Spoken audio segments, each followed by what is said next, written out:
Budget. Le Sénat rejette la hausse de la taxe sur l'électricité. Mais le gaz va augmenter.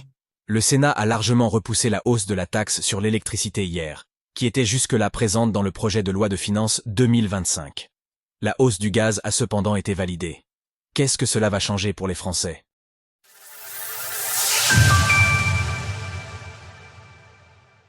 La hausse de la taxe sur l'électricité a été évitée au Sénat.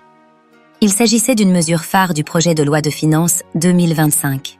La hausse de la taxe intérieure sur la consommation finale d'électricité, TICFE, devait générer 3 milliards d'euros pour le budget du gouvernement. Le Sénat a cependant repoussé l'éventualité par un large vote qui a rassemblé les voix de la droite comme de la gauche. Pour le rapporteur général du projet de budget, Jean-François Husson, l'augmentation aurait conduit à une hausse de 200 à 300 euros en moyenne pour chauffer une maison de 100 mètres carrés.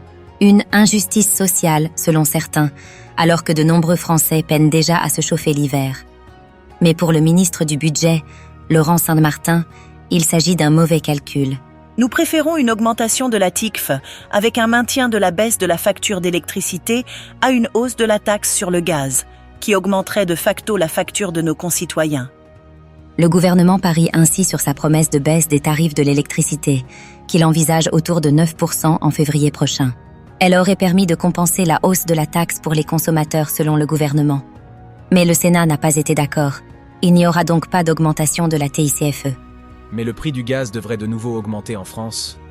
Pour compenser ce manque à gagner, les sénateurs ont voté en faveur de l'augmentation du prix du gaz.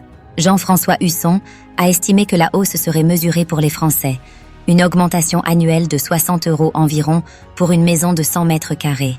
Cela permettrait de récolter 1,2 milliard d'euros selon les défenseurs de cette mesure.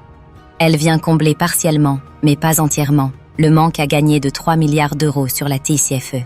C'est un revers net pour le gouvernement de Michel Barnier, pourtant plus soutenu par le Sénat que par l'Assemblée nationale. L'examen du budget 2025 se poursuit cette semaine, dans un contexte social tendu. Le Premier ministre a en effet annoncé hier soir qu'il aurait probablement recours au 49,3 pour faire adopter le budget final. Retrouvez toutes les actualités crypto sur le site cryptost.fr.